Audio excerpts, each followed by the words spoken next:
Pada tahun 2022 ini, kami melakukan kajian terkait dengan peta jalan pembangunan kawasan pedesaan.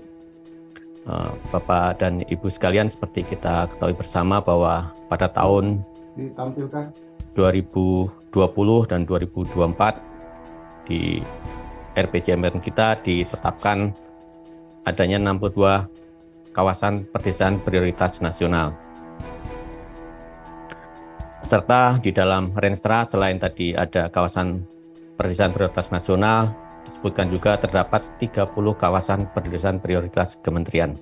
Jadi totalnya di dalam bahasan ini kita akan sampaikan hasil kajian terkait dengan 92 kawasan pedesaan tersebut.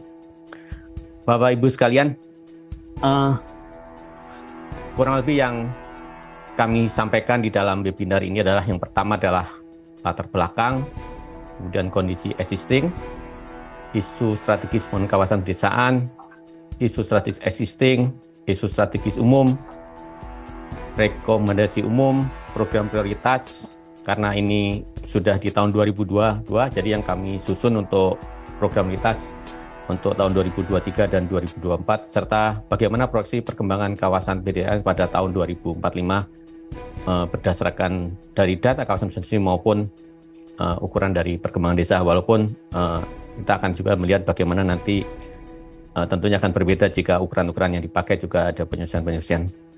Pembangunan kawasan merupakan amanat dari Undang-Undang Nomor 26 Tahun 2007 tentang penataan ruang dan Nomor 6 Tahun 2012 tentang desa, di mana pada kondisi tahun 2019 terdapat satu kawasan pedesaan dengan status inisiasi, 31 kawasan pedesaan dengan status konsolidasi, 28 kawasan pedesaan dengan status mandiri, dan 1 kawasan pedesaan dengan status berdaya saing.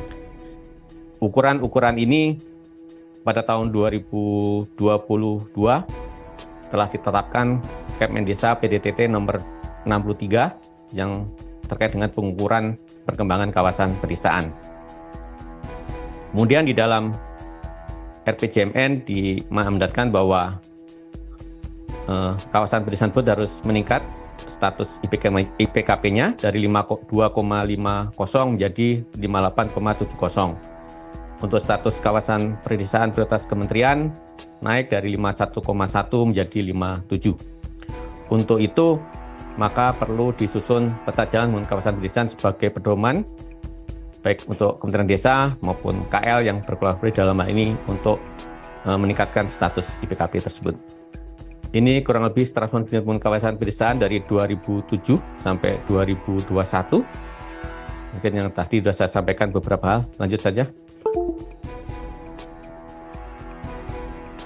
Ini tadi terkait dengan sasaran pembangunan kawasan pedesaan 2020-2024. Ada 62 KPPN, 30 kawasan pedesaan. Kemudian juga kondisi 2021 dan target 2024. Lanjut. Bapak dan Ibu, ini kondisi secara jumlah kawasan pedesaan yang tadi 92. Pada tahun 2019 ada 1 yang tidak tersedia, kemudian pada tahun 2020 pada satu pas pandemi sedang tinggi-tingginya ada 47 kawasan pedesaan juga yang tidak terisi. Nah, kondisi untuk analisis yang kita lakukan adalah bahwa kawasan pedesaan yang nilai IKP-nya tidak tersedia maka diisi oleh nilai IPKP tahun 2019 dan diperoleh hasil sebagai berikut. Dari hasil pengumuman terakhir, kawasan pedesaan berdaya yang berjumlah 2, mandiri 63 dan konsolidasi sebanyak 27 kawasan pedesaan. Ini kondisi existing kawasan pedesaan, kawasan status konsolidasi yang tadi sudah disebutkan di dalam distro. Ada beberapa yang terkait dengan roadmap tadi. Ini terkait kawasan pedesaan. Yang pertama, kondisi pengelolaan sumber daya alam dan lingkungan. Mungkin tidak saya bacakan karena akan sangat detail sekali. Yang jelas ada beberapa kawasan pedesaan, misalnya baru 58 kawasan pedesaan yang memiliki ruang terbuka hijau dan seterusnya, dan baru 74 kawasan pedesaan belum ada pengolahan sampah dan seterusnya. Lanjut. Kemudian ini 63 kawasan status mandiri. Tadi disebutkan bahwa ada 5 macam substansi, yaitu sumber daya alam dan lingkungan, sumber daya manusia dan pemberdayaan masyarakat, kondisi sosial budaya dan kelembagaan, dan seterusnya sampai kondisi dan status sarana prasarana dan konektivitas. Kalau kita lihat misalnya di bawah itu paling terakhir, dari data yang ada 85% kawasan pedesaan memiliki akses internet 4G. Lanjut. Kemudian untuk status kawasan pedesaan pada tahun 2020, tadi disebutkan ada 2, satu di Banyuwangi dan satunya lagi di Ideraya berdasarkan ukuran pada tahun 2020 yang telah dilakukan. Isunya adalah yang pertama, isu terkait pengelolaan sumber daya alam dan lingkungan, yaitu persiapan kawasan pedesaan agrowisata Kabupaten Banyuwangi untuk diakui sebagai salah satu kawasan geopark internasional.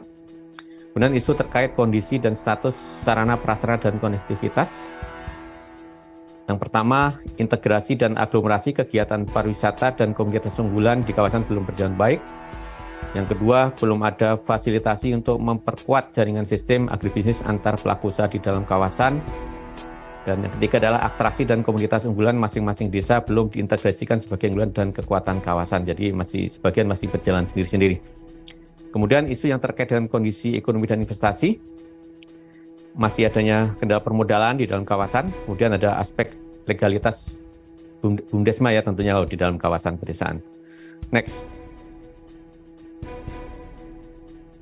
Ini adalah data yang terkait dengan kondisi 2019-2020 dengan kondisi data yang kami miliki yang tadi sudah kami sampaikan di depan. Ini adalah dimensi di dalam IPKP. Yang pertama adalah dimensi ekonomi. Ada beberapa isu strategis, misalnya ini di sini ada A6, A5, dan A1, masing-masing di atas 30%. Kemudian dari 3 variabel tersebut, variabel A1 dinamikanya pertumbuhannya lebih besar, yaitu mencapai 41%. Jadi di dalam isu prioritas dimensi ekonomi yang dipilih adalah pengembangan komunitas unggulan kawasan pedesaan di dalam penentuan berikutnya. Lanjut. Dimensi kedua adalah dimensi sosial budaya. Hanya ada 1 yang nilainya di atas 30%, yaitu B9, budaya, kesejahteraan, dan inklusi sosial. Sedangkan dinamika pertumbuhan yang dari 2019 ke 2020 juga di atas 30%, yaitu B9. Kemudian terkait dengan dimensi lingkungan, ada 2 variabel, yaitu pengelolaan dan pemanfaatan sampah, serta kemudian pemanfaatan limbah, yang kondisinya di atas 30%. Dan dinamika pertumbuhannya yang di atas 30% hanya 1, yaitu C7, pengelolaan dan pemanfaatan limbah. Jadi isu prioritas di dalam dimensi lingkungan adalah pengelolaan dan pemanfaatan sampah. Kemudian isu strategis berikutnya terkait dengan dimensi jejaring prasarana dan prasarana. Ada 3 dimensi yang memiliki nilai lebih dari 30%, dan ada 2 dimensi yang dinamika pertumbuhannya juga di atas 30%, yaitu D11 dan D5. Jadi yang dipilih dalam isu prioritas untuk dimensi jejaring prasarana dan sarana adalah angkutan umum dan pasar kawasan pedesaan. Berikutnya untuk dimensi kelembagaan, cukup banyak isu variabel di dalam isu strategis yang mempunyai nilai kondisi rendah di atas 30%, ada 5, E1, E2, E4, E7, dan E10. Namun demikian, yang dinamikanya lebih dari 30% untuk peningkatannya adalah E10 dan E4. Maka 2 variabel tersebut yang dijadikan isu strategis di dimensi kelembagaan.